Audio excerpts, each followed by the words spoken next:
M ಪ್ರವ್ರಜಂತಮನುಪೇತಮಪೇತಕೃತ್ಯಂ ದ್ವೈಪಾಯನೋ ವಿರಹಕಾತರ ಆಜುಹಾವ ಪುತ್ರಾ ಇತಿ ತನ್ಮಯತಯಾ ತರವೋಪಿ ನೇದುಃ ತಂ ಸರ್ವಭೂತಹೃದಯಂ ಮುನಿಮಾನತೋಸ್ಮಿ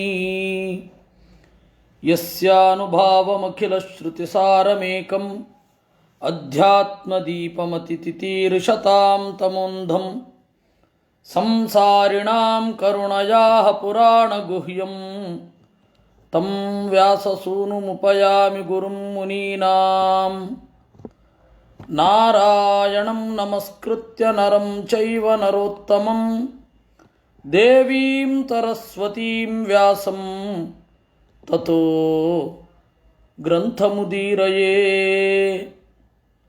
ಮಾತರ್ಮೇ ಮಾತರಿಶ್ವನ್ನ ಪಿತರತುಲಗುರೋ ಭ್ರಾತರಿಷ್ಟಾಪ್ತಬಂಧೋ ಸ್ವಾಮಿನ್ ಸರ್ವಾಂತರಾತ್ಮನ್ ಅಜರಜರಯಿತರ್ಜನ್ಮ ಮೃತ್ಯಾಮಯಾನಾಂ ಗೋವಿಂದೇ ದೇಹಿ ಭಕ್ತಿಂ ಭವತಿ ಚ ಭಗವನ್ ಊರ್ಜಿತಾಂ ನಿರ್ನಿಮಿತ್ತಾಂ ನಿರ್ವ್ಯಾಜಾಂ ನಿಶ್ಚಲಾಂ ಸದ್ಗುಣಗಣಬೃಹತೀಂ ಶಾಶ್ವತೀಂ ಆಶುದೇವಾ. ಭಾಗವತದ ಮೊದಲ ವಿನ್ಯಾಸ, ಭಾಗವತದ ಮೊದಲ ರೂಪುಗೊಳ್ಳುವಿಕೆ ದೇವರ 4 ಶ್ಲೋಕಗಳಿಂದ ಆಗಿದ್ದು. ಬ್ರಹ್ಮದೇವರಿಗೆ ಭಗವಂತ ತನ್ನ ಅಸ್ತಿತ್ವದ ಬಗ್ಗೆ ಉಪದೇಶಿಸಿದ ಭಾಗವನ್ನು ವೇದವ್ಯಾಸರು 4 ಸೊಲ್ಲಿನಿಂದ 4 ಶ್ಲೋಕಗಳಿಂದ ನಮಗೆ ಕಟ್ಟಿಕೊಡ್ತಾರೆ. ಅದರ ವಿಸ್ತಾರ ಏನಾಯಿತು? ನಾರದರ ಮೂಲಕ ಧ್ರುವ, ಪ್ರಹ್ಲಾದ ಮೊದಲಾದ ಸಾಧಕರಿಗೆ ಇಳಿದು ಬಂತು. ಅವರೆಲ್ಲರ ಬಗೆಗೆ ನಾರದರು ಏನು ಹೇಳಿದ್ದಾರೆ, ನಾರದರು ಯಾವ ರೀತಿ ಕಾರಣರಾಗಿದ್ದಾರೆ, ಅದನ್ನು ವೇದವ್ಯಾಸರು ನಮಗೆ ಕಟ್ಟಿಕೊಟ್ಟದ್ದು. ಇದು ಭಾಗವತ ಗ್ರಂಥದ ಬೆಳವಣಿಗೆ. ಬೆಳವಣಿಗೆ ಅಂದರೆ ವಿಷಯದಲ್ಲಿ ಬದಲಾವಣೆ ಆಯಿತು ಅಂತ ಅರ್ಥ ಅಲ್ಲ. ನಿದರ್ಶನ ಮತ್ತು ವ್ಯಾಖ್ಯಾನ ವಿಸ್ತಾರ ಆಯಿತು ಅಂತಷ್ಟೇ ಅರ್ಥ. ಪರಮಾತ್ಮನ ಮಾತು ಹೀಗಿದೆ: ಅಹಮೇವಾತಮಗ್ರೇ ಚ ನಾನ್ಯದ್ಯತ್ ಸದಸತ್ಪದಂ ಪಶ್ಚಾದಹಂ ತ್ವಮೇತಚ್ಚ ಯೋ ವಶಿಷ್ಯೇತ ಸೋಸ್ಮ್ಯಹಂ. ಈ ಶ್ಲೋಕ ನೇರವಾಗಿ ಅನುವಾದ ಮಾಡಿದರೆ ಹೇಗೆ ತೋರುತ್ತೆ ಗೊತ್ತಾ? ಅಹಮೇವ ಅಗ್ರೇ ಆಸಂ, ನಾನೇ ಮೊದಲಿದ್ದೆ. ನಾನ್ಯದ್ಯತ್, ಉಳಿದ ಯಾವುದೂ ಇರಲಿಲ್ಲ. ಯಾವುದು? ಸದಸತ್ ಪರಂ, ಕಾಣುವ ಕಾಣದ ಭೂತಗಳು ಯಾವುದೂ ಇರಲಿಲ್ಲ. ಪಶ್ಚಾತ್ ಅಹಂ ತ್ವಮೇತಚ್ಚ, ಆಮೇಲೆ ನಾನು, ನೀನು, ಈ ಪ್ರಪಂಚ, ಆಮೇಲೆ ಯಾವುದು ಉಳಿಯುತ್ತಲ್ಲ ಅದೇ ನಾನು. ಏನು ಹೇಳ್ದ ಹಾಗಾಯಿತು? ನಮಗೆ ಇರುವ ಭಾಷಾಜ್ಞಾನ ಈ ಶ್ಲೋಕವನ್ನು ಅರ್ಥ ಮಾಡಿಕೊಳ್ಳಿಕ್ಕೆ ಸಾಲು ಅಲ್ಲ. ಆಗ ಆಚಾರ್ಯರು ಬರಬೇಕಾಯಿತು. ಆಚಾರ್ಯರು ಹೇಳಿದರು ಪರಂ ಸ್ವತಂತ್ರಂ ನ ಅಂದರು. ಸ್ವತಂತ್ರವಾದ ವಸ್ತು ಇರಲಿಲ್ಲ ಅಂತ ಅರ್ಥ. ಸ್ವತಂತ್ರವಾದ ವಸ್ತು ಇದ್ದದ್ದು ನಾನೇ. ಈಗಲೂ ಸ್ವತಂತ್ರವಾದ ವಸ್ತು ಅಂತ ಇರೋದು ನಾನೇ, ಮುಂದೆಯೂ ಇರೋದು ನಾನೇ ಅಂತ ಅರ್ಥ ಆಗತ್ತೆ. ವಿಷ್ಣೋರಧೀನಂ ಪ್ರಾಕ್ ಸೃಷ್ಟೇ ತಥೈವ ಚ ಲಯಾದನು ಅನುಸತ್ವ ಪ್ರವೃತ್ಯಾದಿ ವಿಶೇಷೇಣಾಧಿಗಮ್ಯತೆ. ಪ್ರಪಂಚ ಇವನ ಅಧೀನವಾಗಿ ಇತ್ತು, ಇವನ ಇಚ್ಛೆಯಂತೆ ಇತ್ತು.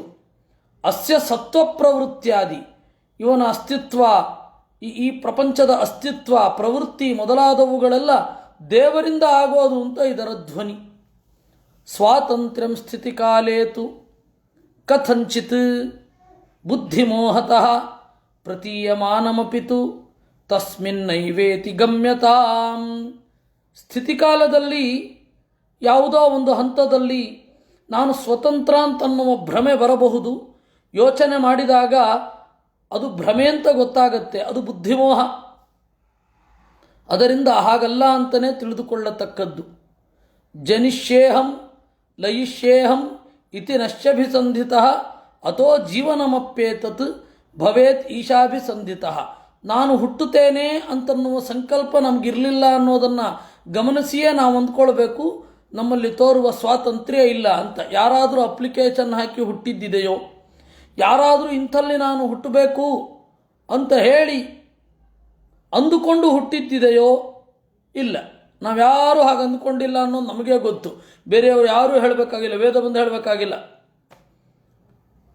ಅದರಿಂದಾಗಿ ಜನಿಷ್ಯೇಹಂ, ಇಲ್ಲ ನಾವು ಅಂದುಕೊಂಡಿದ್ವಿ ಅಂತಂದರೆ ಈಗ ನೆನಪಿಲ್ವಲ್ಲ. ಹೇಗೋ ಒಂದು ರೀತಿ ಅಸ್ವಾತಂತ್ರ್ಯ ನಮಗೆ ಕಾಣುತ್ತೆ. ನಮ್ಮ ಇಚ್ಛೆಗನುಗುಣವಾಗಿ ನಾವು ಹುಟ್ಟಿಲ್ಲ, ನಮ್ಮ ಇಚ್ಛೆಗನುಗುಣವಾಗಿ ಈ ದೇಹವನ್ನು ಬಿಡೋದೂ ಇಲ್ಲ. ಇನ್ನೂ ಬಾಳಬೇಕು ಅಂತ ಅಂದ್ಕೊಳ್ತಾ ಇರಬೇಕಾದ್ರೆ ನಾವು ಕಣ್ಮರೆಯಾಗ್ತೇವೆ.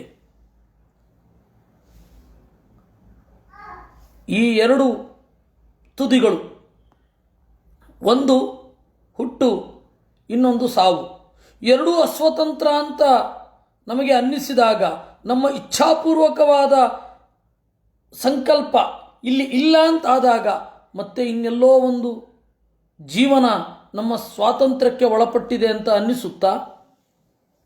ಅತಃಸ್ವರೂಪ ಭೇದೇಪಿ ಆತ್ಮೈವೇದಮಿತಿ ಶ್ರುತಿ. ಈ ಉದ್ದೇಶ ಇಟ್ಟುಕೊಂಡು, ಸ್ವಾತಂತ್ರ್ಯದ ಉದ್ದೇಶವನ್ನು ಇಟ್ಟುಕೊಂಡೇ ಈ ರೀತಿ ಹೇಳೋದು. ಆತ್ಮೈವ ಇದಂ ಸರ್ವಂ, ದೇವರೇ ಇವೆಲ್ಲವೂ ಅಂದರೆ ಸ್ವತಂತ್ರ ಅಂತ ಅರ್ಥ. ವೇದದ ಉದ್ದೇಶ ಅದು. ವದತ್ಯಸ್ಯೇಷ ತಂತ್ರತ್ವಾತ್ ಯಥಾಶಕ್ತಸ್ತ್ವ ಸನ್ನಿತಿ. ಅವನೇನು ಇಲ್ಲ ಬಿಡಿ ಅಂದರೆ ಅಶಕ್ತ ಅಂತಲೇ ಅರ್ಥ ಲೋಕದಲ್ಲಿಯೂ ಕೂಡ. ವಿದ್ಯತೆ ಹಿ ತದಾ ಜೀವಾ ಕಾಲಕರ್ಮಾದಿಕಂ ತಥಾ. ಜೀವರಿದ್ದಾರೆ, ಕಾಲ ಇದೆ, ಕರ್ಮ ಇದೆ. ಹಾಗಾದರೆ ಇಲ್ಲ ಅನ್ನೋದಕ್ಕೇನರ್ಥ? ಸ್ವತಂತ್ರವಾಗಿಲ್ಲ ಅಂತಲೇ ಅರ್ಥ. ತ್ವಂ ಏತಚ್ಚ ಪರಂ ನ ಭವತಿ ಸ್ವತಂತ್ರಂ ನ. ದೇವರು ಹೇಳ್ತಾ ಇದ್ದಾನೆ, ನೀನಾಗಲಿ ಈ ಪ್ರಪಂಚ ಆಗಲಿ ಪರಂನ, ಸ್ವತಂತ್ರ ಅಲ್ಲ ಅಂತ ದೇವರ ಅಭಿಪ್ರಾಯ. ಋತೇರ್ಥಂ ಯತ್ ಪ್ರತೀಯೇತ ನ ಪ್ರತೀಯೇತ ಚಾತ್ಮನಿ. ಇದು ಬ್ರಹ್ಮತರ್ಕದಲ್ಲಿ ಇರುವಂತಹ ಮಾತು, ಬ್ರಹ್ಮತರ್ಕದಲ್ಲಿ ಇದೆ. ಅದರಿಂದಾಗಿ ಈ ರೀತಿ ಅರ್ಥ ಮಾಡಬೇಕು ಅಂದರು.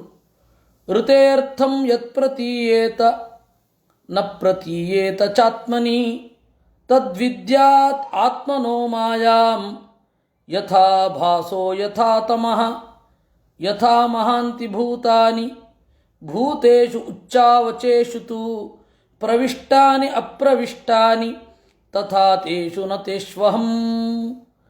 ಋತೆ ಅರ್ಥಂ ನ ಪ್ರತೀಯೇತ. ದೇವರಲ್ಲಿ ಈ ಸೃಷ್ಟಿಗೆ ಪ್ರಯೋಜನ ಇದೆ ಅಂತ ಅನ್ನಿಸೋದಿಲ್ಲ. ಅರ್ಥಂ ಋತೆ ಯತ್ ಪ್ರತೀಯೇತ. ದೇವರಿಗೆ ಈ ಯಾವ ಕ್ರಿಯೆಯಿಂದಲೂ ಪ್ರಯೋಜನ ಇದೆ ಅಂತ ಇಲ್ಲ. ಅದನ್ನು ಹೇಳ್ತಾರೆ, ಅರ್ಥವದಿವ ಪ್ರತೀಯತೆ ನಚ ಪರಮಾತ್ಮನೇ ಅರ್ಥವತ್ ಪ್ರತೀಯತೆ. ಈ ಸೃಷ್ಟಿಯಿಂದ ಪ್ರಯೋಜನವನ್ನು ಹೊಂದಿದವರು ನಾವಷ್ಟೇ ವಿನಃ ದೇವರಲ್ಲ. ಅರ್ಥಂ ಪ್ರಯೋಜನಂ ಋತೆ. ಯಾಕೆಂದರೆ ಜೀವರಿಂದ ಪ್ರಕೃತಿಯಿಂದ ದೇವರಿಗೇನು ಪ್ರಯೋಜನ ಇಲ್ಲ ಅಲ್ವಾ. ಋತೇರ್ಥಂ ಯತ್ ಪ್ರತೀಯೇತ ನ ಪ್ರತೀಯೇತ ಚಾತ್ಮನಿ ತದ್ವಿದ್ಯಾತ್ ಆತ್ಮನೋ ಮಾಯಾಂ. ಇದು ದೇವರ ಶಕ್ತಿ, ಯಾವುದೂ ಇಲ್ಲದೆಯೂ ಇರಬಲ್ಲ. ಮಾಯಾ ಅಂತಂದರೆ ಮುಖ್ಯತೋ ವಿಷ್ಣು ಶಕ್ತಿರಿಹಿ ಮಾಯಾ ಶಬ್ದೇನ ಭಣ್ಯತೆ. ಮಾಯಾ ಅಂತಂದರೆ ದೇವರ ಶಕ್ತಿ. ಮಯ ಅಂತಂದರೆ ಎಲ್ಲೆಡೆ ತುಂಬಿರುವ ದೇವರು. ಆ ದೇವರಿಗೆ ಸಂಬಂಧಪಟ್ಟದ್ದು ಮಾಯಾ, ಮಯನಿಗೆ ಸಂಬಂಧಪಟ್ಟದ್ದು ಮಾಯಾ. ಆಮೇಲೆ ಮಯ ಅಂದರೆ ಒಬ್ಬ ರಾಕ್ಷಸ, ಅವನು ಕಂಡುಹಿಡಿದ ಬ್ಲ್ಯಾಕ್ ಮ್ಯಾಜಿಕ್ಕು, ಮಯನ ವಿದ್ಯೆ ಮಾಯಾ ಅಂತ ಆಗಿದ್ದು. ಅದರಿಂದ ಮುಖ್ಯವಾಗಿ ಮಾಯಾ ಅಂತಂದರೆ ಪರಮಾತ್ಮನ ಶಕ್ತಿ. ಉಪಚಾರತಸ್ತು ಪ್ರಕೃತಿ ಜೀವಶ್ಚೈವ ಹಿ ಭಣ್ಯತೆ. ಔಪಚಾರಿಕವಾಗಿ ಪ್ರಕೃತಿಯನ್ನು ಜೀವರನ್ನು ಮಾಯಾ ಅಂತ ಕರೀತಾರೆ. ಯಥಾ ಭಾಸೋ ಯಥಾ ತಮಃ. ಯಥಾ ಭಾಸಃ ನೋಡಿ, ಜೀವ ಏನಿದ್ದಾನೆ ಅವನು ದೇವರಿದ್ದಂತೆ ಇದ್ದಾನೆ. ದೇವರಿಂದ ಅವನಿಗೆ ಪ್ರಯೋಜನ ಇದೆ, ಅವನಿಂದ ದೇವರಿಗೆ ಪ್ರಯೋಜನ ಇಲ್ಲ. ಜೀವ ದೇವರ ಥರನೇ ಇದ್ದಾನೆ. ಅದರಿಂದಾಗಿ ದೇವರ ರೂಪ ಯಾವ ರೀತಿ ಸಂಕಲ್ಪಿತವಾಗಿರ್ತದೋ ಆ ರೀತಿ ನೋಡಿ, ಇಲ್ಲಿಯೇ ಮೂಗು ಬರಬೇಕು, ಈ ಮೂಗಿನ ಆಸುಪಾಸು, ಮೂಗಿನ ಹೊರಳೆಗಳ ಆಚೆ ಈಚೆ ಕಣ್ಣು ಬರಬೇಕು, ಕಿವಿ ಈಚೆ ಇರಬೇಕು. ಇದಕ್ಕೆಲ್ಲ ಏನು ಕಾರಣ? ಇದೊಂದೇ ಕಾರಣ. ನಾವು ಇಲ್ಲಿಂದ ನಾವು ತರ್ಕ ಮಾಡಲಿಕ್ಕಾಗಲ್ಲ, ಅಲ್ಲಿಯೇ ಚಿಂತನೆ ಮಾಡಬೇಕು. ಯಥಾ ಭಾಸಃ. ಇನ್ನು ಯಥಾ ತಮಃ, ನೆರಳು ಅನ್ನೋದು ನಮಗೆ ನಮ್ಮ ಅಧೀನದಲ್ಲಿದೆ. ನಾವು ಈ ಜಾಗಕ್ಕೆ ಬಂದರೆ ಬೆಳಕಿಗೆ ಈ ರೀತಿ ಕೈ ಮೈಗಳನ್ನು ಒಡ್ಡಿದರೆ ಅಲ್ಲಿ ರೂಪುಗೊಳ್ಳುತ್ತೆ. ನಮಗೆ ಇಚ್ಛೆ ಇಲ್ಲ, ನೆರಳು ಬೆಳಕಿನ ಆಟ ಆಡಲಿಕ್ಕೆ ಇಚ್ಛೆ ಇಲ್ಲ ಅಂದಾಗ ಅದು ರೂಪುಗೊಳ್ಳೋದಿಲ್ಲ. ಆ ರೀತಿ ಪ್ರಪಂಚ. ಹೀಗೆ ದೇವರು ಹೀಗಿದ್ದಾನೆ. ಯಥಾ ಮಹಾಂತಿ ಭೂತಾನಿ ಭೂತೇಷು ಉಚ್ಚಾವಚೇಷು ತು ಪ್ರವಿಷ್ಟಾನಿ ಅಪ್ರವಿಷ್ಟಾನಿ ತಥಾ ತೇಷು ನ ತೇಷ್ವಹಂ. ನೋಡಿ, ಮಹಾಭೂತ, ವಿಶೇಷವಾಗಿ ಆಕಾಶ ಎಲ್ಲ ಕಡೆ ಇದೆ. ಸಣ್ಣ ದೊಡ್ಡ ಮಧ್ಯಮ ಗಾತ್ರದ ಎಲ್ಲ ಪದಾರ್ಥಗಳಲ್ಲಿ ನೆಲೆಗೊಂಡಿದೆ. ಯಥಾ ಮಹಾಂತಿ ಭೂತಾನಿ ಭೂತೇಷು ಉಚ್ಚಾವಚೇಷು ತು ಪ್ರವಿಷ್ಟಾನಿ ಅಪ್ರವಿಷ್ಟಾನಿ. ಆದರೆ ನಾವು ಆಕಾಶ ಅಂತ ತೋರಿಸೋದು ಹೊರಗಡೆ ಬಂದು ಆಗಸವನ್ನೇ ತೋರಿಸೋದು. ಹಾಗಾದರೆ ಆಕಾಶ ಇಲ್ಲಿ ಇಲ್ಲ ಅಂತರ್ಥನ? ಅಲ್ಲಿ ಮಾತ್ರ ಇದೆ ಅಂತರ್ಥನ? ತೋರೋದು ಅಲ್ಲಿ ಇಂತ. ಹೀಗಾಗಿ ಆಕಾಶ ಎಲ್ಲ ಕಡೆ ವ್ಯಾಪಿಸಿದೆಯಾ? ವ್ಯಾಪಿಸಿದೆ. ಎಲ್ಲ ಕಡೆ ವ್ಯಾಪಿಸಿಲ್ಲವಾ? ವ್ಯಾಪಿಸಿಲ್ಲ. ಆಗಸ ಅಂತ ಹೇಳಿದ್ರೆ ನಕ್ಷತ್ರಗಳ ಆಕಾರ ಅಂತ ಅಂದುಕೊಂಡಾಗ ಆಗಸ ಅಂದರೆ ಅದು. ಆಗಸ ಅಂತಂದರೆ ಸ್ಪೇಸ್ ಅಂತ ನೀವು ಇಟ್ಟುಕೊಂಡ್ರೆ ಪರಮಾಣುವಿನ ಒಳಗಡೆಯೂ ಕೂಡ, ಪರಮಾಣುಗಳ ನಡುವೆಯೂ ಕೂಡ ಅದಿರುತ್ತೆ. ಸರ್ವಂ ಪರೇ ಸ್ಥಿತಮಪಿ ನೈವ ತತ್ರೇತಿ ಭಣ್ಯತೆ. ಎಲ್ಲವೂ ದೇವರಲ್ಲಿ ನೆಲೆಗೊಂಡಿದೆ. ಆದರೆ ದೇವರು ಇವುಗಳನ್ನು ಆಶ್ರಯಿಸಿಕೊಂಡಿದ್ದಾನೆ ಅಂತ ಯಾರೂ ಹೇಳೋಲ್ಲ. ಯಥಾ ಹರೇರ್ನ ಜೀವೇನ ಜೀವನಂ ನಹರೌತತಃ. ಜೀವನಿಗೆ ದೇವರಿಂದ ಪ್ರಯೋಜನ ಉಂಟು, ದೇವರಿಗೆ ಜೀವನಿಂದ ಪ್ರಯೋಜನ ಇಲ್ಲ. ಜೀವ ಪ್ರಕೃತಿರಪ್ಯತ್ರ ಯಥೋ ನೈವ ಹಿ ಬಂಧಕೃತ್. ನಮ್ಮನ್ನು ಸಂಸಾರದಲ್ಲಿ ಕಟ್ಟಿಹಾಕುವಂತೆ ಮಾಡಿದ್ದು ಯಾವುದು? ಜಡವೋ ಚೇತನವೋ? ಜಡವನ್ನು ನಾವು ಟೇಮ್ ಮಾಡ್ತಾ ಇದ್ದೀವಿ, ನಮಗಿಲ್ಲಿ ಗೊತ್ತಾಗ್ತಾ ಇದೆ. ಜಡವನ್ನು ನಾವು ನಿಯಂತ್ರಿಸಿ ನಮಗೆ ಬೇಕಾದ ಹಾಗೆ ಸುಖ ಸಾಮಗ್ರಿಗಳನ್ನು ಮಾಡಿಕೊಳ್ತಾ ಇದ್ದೇವೆ. ಅದರಿಂದ ನಮಗೆ ಜಡಕ್ಕಿಂತ ನಾವು ದೊಡ್ಡವರು ಅಂತ ಗೊತ್ತಿದೆ. ಆದರೆ ಬಂಧನದಲ್ಲಿದ್ದೇವೆ, ಅದರಿಂದ ನಮಗಿಂತ ಒಬ್ಬ ಜೀವ ಇದ್ದಾನೆ ಅನ್ನೋದು ನಾವು ತಿಳ್ಕೊಳ್ಬೇಕಿದೆ. ಕರ್ಮಚ ಅಫಲದಾತೃತ್ವಾತ್ ಕಾಲಶ್ಚ ಅಪರಿಣಾಮನಾತ್. ದೇವರನ್ನು ಬಂಧನ ಮಾಡಬೇಕು ಅಂದರೆ ಏನು ಮಾಡಬೇಕು? ದೇವರ ಕರ್ಮಕ್ಕೆ ತಕ್ಕ ಫಲವನ್ನು ಕೊಡುವ ದೇವರಿಗಿಂತ ಮಿಗಿಲಾದ ಯಾವುದೋ ಶಕ್ತಿ ಇರಬೇಕು. ದೇವರು ಮಾಡಿದ ಕರ್ಮಕ್ಕೆ ಶಿಕ್ಷೆ ಈ ತನಕ ಆಗ್ತಾ ಇಲ್ಲ ಅಂದರೆ ದೇವರಿಗಿಂತ ದೊಡ್ಡವನು ಯಾರೂ ಇಲ್ಲ. ನಮಗಿಂತ ದೊಡ್ಡವರು ಯಾರೋ ಇದ್ದಾರೆ.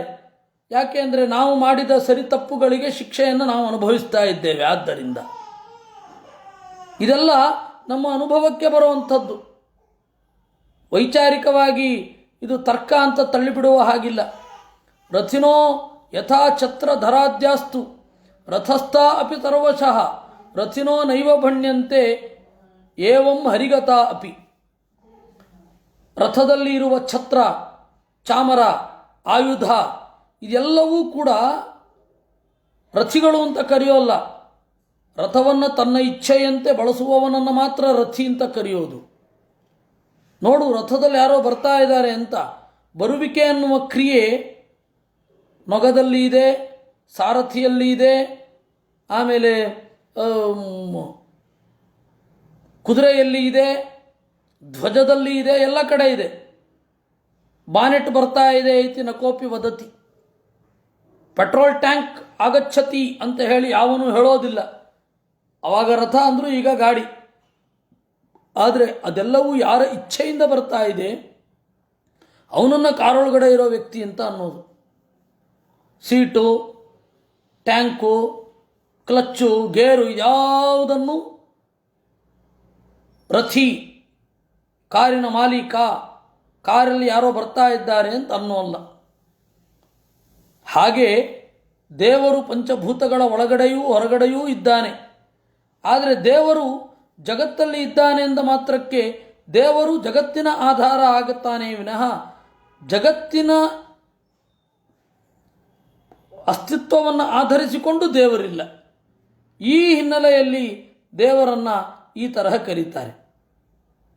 ಅದರಿಂದ ದೇವರನ್ನು ಪ್ರಪಂಚದ ಒಳಗಡೆ ಇದ್ದಾನೆ ಅಂತಲೂ ಕರೀತಾರೆ, ಪ್ರಪಂಚದ ಒಳಗಡೆ ಇಲ್ಲ ಅಂತಲೂ ಕರೀತಾರೆ. ಇದ್ದಾನೆ ಯಾಕೆ ಅಂದರೆ ನಿಯಂತ್ರಕನಾಗಿ ಇದ್ದಾನೆ, ಇಲ್ಲ ಯಾಕೆ ಅಂದರೆ ನಿಯಮ್ಯನಾಗಿ ಇಲ್ಲ, ಪರಾಧೀನನಾಗಿ ಇಲ್ಲ ಅಂತ. ಇದನ್ನು ಗೀತೆಯಲ್ಲಿಯೂ ಕೂಡ ಕೃಷ್ಣ ನಿರೂಪಣೆ ಮಾಡಿದ್ದಾನೆ. ಇಷ್ಟು ಹೇಳಿ ದೇವರು ಹೇಳ್ತಾನೆ, ಏತಾವದೇವ ಜಿಜ್ಞಾಸ್ಯಂ ತತ್ವ ಜಿಜ್ಞಾತುನಾತ್ಮನಃ ಅನ್ವಯ ವ್ಯತಿರೇಕಾಭ್ಯಾಂ ಯತ್ ಸ್ಯಾತ್ ಸರ್ವತ್ರ ಸರ್ವದಾ. ಅದರಿಂದ ತತ್ವ ಜಿಜ್ಞಾಸೆ ಮಾಡುವವನು ಏತಾವದೇವ ಜಿಜ್ಞಾಸ್ಯಂ, ಇಷ್ಟನ್ನು ಜಿಜ್ಞಾಸೆ ಮಾಡಿ ದೇವರ ಮಹಿಮೆಯನ್ನು ಅನುಸಂಧಾನ ಮಾಡಬೇಕು. ಅನ್ವಯ ವ್ಯತಿರೇಕಾಭ್ಯಾಂ ಯತ್ ಸ್ಯಾತ್ ಸರ್ವತ್ರ ಸರ್ವದ. ಯಾವುದಿದ್ದಾಗ ಯಾವುದಿರುತ್ತೆ, ಯಾವುದಿಲ್ಲದೆ ಹೋದಾಗಲೂ ಯಾವುದಿರುತ್ತೆ, ಯಾವುದಿದ್ದಾಗ ಯಾವುದಿರುತ್ತೆ, ಯಾವುದಿಲ್ಲದಾಗ ಇರಲ್ಲ. ಈ ಎಲ್ಲ ಪಾಸಿಬಿಲಿಟಿಗಳನ್ನು ಯೋಚನೆ ಮಾಡಬೇಕು. ದೇವರಿದ್ದಾಗ ಪ್ರಪಂಚ ಇರಲ್ಲ, ಪ್ರಪಂಚ ಇದ್ದಾಗಲೂ ದೇವರಿರ್ತಾನೆ, ಪ್ರಪಂಚ ಇಲ್ಲದೇ ಇರಬೇಕಾದ್ರೂ ದೇವರಿರ್ತಾನೆ. ಈ ತರಹ ಚಿಂತನೆ ಮಾಡಿ ನಾವು ಜಿಜ್ಞಾಸೆ ಮಾಡಬೇಕಾದದ್ದು ದೇವರನ್ನ. ಎಲ್ಲಕ್ಕಿಂತ ಮುಖ್ಯವಾದದ್ದು ದೇವರು, ಯಾಕೆಂದರೆ ಯಾವಾಗಲೂ ಇರುವಂಥದ್ದು ಅಂತ ಒಬ್ಬ ಯೋಚನೆ ಮಾಡಬೇಕು. ಅನ್ಯಭಾವ ಭಾವಕಾಲೇ ದೇಶೇ ಚ ಇತ್ಯನ್ವಯ ವ್ಯತಿರೇಕ. ಅದನ್ನು ಹೇಗೆ ಮಾಡೋದು ಅಂತ ಆ ತರ್ಕದ ಆಕಾರವನ್ನು ಮಧ್ವಾಚಾರ್ಯರು ನಮಗೆ ತೋರಿಸಿಕೊಟ್ಟರು. ತರ್ಕದ ಆಕಾರ ಹೇಗೆ ಅಂದರೆ ಅನ್ವಯ ಅಂದರೆ ಅಸ್ತಿತ್ವ. ಯಾವುದರ ಅಸ್ತಿತ್ವವನ್ನು ಆಧರಿಸಿಕೊಂಡು ಇನ್ನೊಂದು ವಸ್ತು ಇದೆ, ಯಾವುದು ಇಲ್ಲ ಅನ್ನೋದನ್ನು ನೋಡಿಕೊಂಡು ಈ ವಸ್ತು ಇಲ್ಲ. ಇದರಿಂದ ದೇವರು ಪರಾಧೀನನೋ, ಜೀವ ಸ್ವತಂತ್ರನೋ ಅಸ್ವತಂತ್ರನೋ, ಜಡ ಸ್ವತಂತ್ರವೋ ಅಸ್ವತಂತ್ರವೋ ಇದನ್ನು ಚಿಂತನೆ ಮಾಡಬೇಕು. ಅದು ಪ್ರಜ್ಞಾಪೂರ್ವಕವಾಗಿ ಯಾವುದಿದೆ, ಈ ಕಲ್ಲು ತಲತಲಾಂತರದಿಂದ ಇಲ್ಲೇ ಇರಬಹುದು, ಆದರೆ ನಮಗಿಂತ ಜಾಸ್ತಿ ಬಾಳಿರಬಹುದು. ಬಾಳಿದ್ದೇನೆ ಅನ್ನೋ ಪ್ರಜ್ಞೆಯೇ ಇಲ್ಲ, ಅದು ನಮಗಿದೆ. ಜೀವ ದೊಡ್ಡವ, ಜಡ ಚಿಕ್ಕದು. ಆ ಕಲ್ಲನ್ನು ಬೇಕು ಅಂದರೆ ಕೆತ್ತಿಸಿ ಬಿಸಾಕ್ಬಿಡಬಹುದು. ಹೀಗಾಗಿ ಜಡ ಅನ್ನೋದು ಜೀವನ ಅಧೀನ, ಆದರೆ ಜೀವನ ಇನ್ನೊಬ್ಬ ಜೀವನ ಅಧೀನ, ಹೆಜ್ಜೀವನ ಅಧೀನ. ಹೀಗೆಲ್ಲ ಚಿಂತನೆ ಮಾಡಿ ಅವನನ್ನು ಚಿಂತನೆ ಮಾಡಬೇಕು, ದೇವರನ್ನು. ಏ ತನ್ಮತಂ ಆತಿಷ್ಠ ಪರಮೇಣ ಸಮಾಧಿನ ಭವಾನ್ ಕಲ್ಪ ವಿಕಲ್ಪೇಚು ನ ವಿಮುಹ್ಯತಿ ಕರ್ಹಿಚಿತ್. ಏತನ್ಮತಮ್ಮೇ ಆತಿಷ್ಠ, ಇದನ್ನು ನೀನು, ಈ ಮತವನ್ನು ನೀನು ಆಶ್ರಯಿಸು. ಪರಮೇಣ ಸಮಾಧಿನ, ಧ್ಯಾನಕ್ಕೆ ಹೋಗಿ ನೀನು ಚಿಂತನೆ ಮಾಡಬೇಕಾದದ್ದು ಇದನ್ನು. ಭವಾನ್ ನೀನು ಕಲ್ಪ ವಿಕಲ್ಪೇಶು, ಕಲ್ಪದಲ್ಲಿಯೂ ಕಲ್ಪಕ್ಕಿಂತ ಕಿರಿದಾದ ಕಾಲದ ಪ್ರಭೇದಗಳಲ್ಲಿಯೂ ಮೋಹಕ್ಕೆ ಒಳಗಾಗೋದಿಲ್ಲ. ಧೈರ್ಯವಾಗಿ ಸೃಷ್ಟಿ ಮಾಡು. ಸೃಷ್ಟಿ ಅನ್ನೋದು ನಿನ್ನನ್ನು ಆಳುವುದಿಲ್ಲ. ಯಾಕೆಂದರೆ ಕೆಲವೊಮ್ಮೆ ನಾವು ಸೃಷ್ಟಿ ಮಾಡಿದ್ದು ನಮ್ಮನ್ನೇ ಆಳತ್ತೆ. ನಾವು ಏನೋ ಒಂದನ್ನು ಸೃಷ್ಟಿ ಮಾಡಿರ್ತೇವೆ, ಅದು ನಮ್ಮ ದೌರ್ಬಲ್ಯದಿಂದ ಸೃಷ್ಟಿ ಮಾಡಿದರೆ ಕಡೆಗೆ ಅದೇ ನಮ್ಮನ್ನು ಆಳುತ್ತೆ. ನಮ್ಮ ಇಚ್ಛೆಗೆ ವಿರುದ್ಧವಾಗಿ ನಮ್ಮ ಸೃಷ್ಟಿ ಮುನ್ನಡೆಯುತ್ತೆ. ಅಂದರೆ ಆ ಸೃಷ್ಟಿಯಲ್ಲಿ ಪೂರ್ಣ ಸ್ವಾತಂತ್ರ್ಯ ಇಲ್ಲ ಅಂತ ಅರ್ಥ. ಸಿಂಹವನ್ನು ನಾವು ಸಾಕ್ತಾ ಇರ್ತೇವೆ, ಅದಕ್ಕೆ ನರಮಾಂಸದ ರುಚಿ ಒಂಥರತಿ ಗೊತ್ತಾಯಿತು, ನಮ್ಮನ್ನೇ ಬಿಡಲ್ಲ. ಅದರಿಂದ ಸೃಷ್ಟಿ ಅನ್ನೋದು ನಮ್ಮನ್ನು ಮೋಹಗೊಳಿಸಬಾರದು. ನೀನು ನನ್ನ ಅನುಗ್ರಹದಿಂದ ಸೃಷ್ಟಿ ಮಾಡು, ನಿನಗೆ ಆ ತರಹದ ಮೋಹ ಒಳಗಾಗಲ್ಲ ಅಂತ ಬ್ರಹ್ಮದೇವರಿಗೆ ಅಭಯ ಕೊಟ್ಟ ಮೇಲೆ ಬ್ರಹ್ಮದೇವರು ಸೃಷ್ಟಿಗೆ ಮುಂದುವರೆದಿದ್ದು. ಅವರು ಸೃಷ್ಟಿ ಮಾಡುವ ಮೊದಲು ನೋಡಿ ಎಂತಹ ಎಚ್ಚರ, ಎಂತಹ ವಿವೇಕ. ನಾನು ಮಾಡುವ ಸೃಷ್ಟಿ ನಮ್ಮನ್ನೇ ಆಳಬಾರದು, ನಾನು ಮಾಡುವ ಸೃಷ್ಟಿ ನನ್ನ ಬುದ್ಧಿಯನ್ನೇ ಕಸಿಯಬಾರದು ಅಂತ. ಶ್ರೀಚುಕೌವಾಚ ಸಂಪ್ರದರ್ಶ್ಯೈವ ಮಜನೋ ಜನಾನಾಂ ಪರಮೇಷ್ಠಿನಃ ಪಶ್ಯತಸ್ತಸ್ಯ ತದ್ರೂಪಂ ಆತ್ಮನೋನ್ಯರುಣದ್ಧರಿ. ಈ ರೀತಿಯಾಗಿ ಅಜನಃ ಎಂದೂ ಹುಟ್ಟದ ದೇವರು, ಪರಮೇಷ್ಠಿನಃ ಬ್ರಹ್ಮದೇವರಿಗೆ ತನ್ನ ರೂಪವನ್ನು ತೋರಿ, ಕೆಲವು ಜೀವರಿಗೂ ತನ್ನನ್ನು ತೋರಿಸಿ, ತದ್ರೂಪಂ ನೆರುಣತ್ ತನ್ನ ರೂಪವನ್ನು ಕಣ್ಮರೆಯಾಗಿ ಮಾಡಿದ. ಅಂತರಹಿತೇಂದ್ರಿಯಾರ್ಥಾಯ ಹರಯೇ ವಿಹಿತಾಂಜಲಿ ಸರ್ವಭೂತಮಯೋ ವಿಶ್ವಂ ಸಸರ್ಜೇದಂ ತಪೂರ್ವವತ್.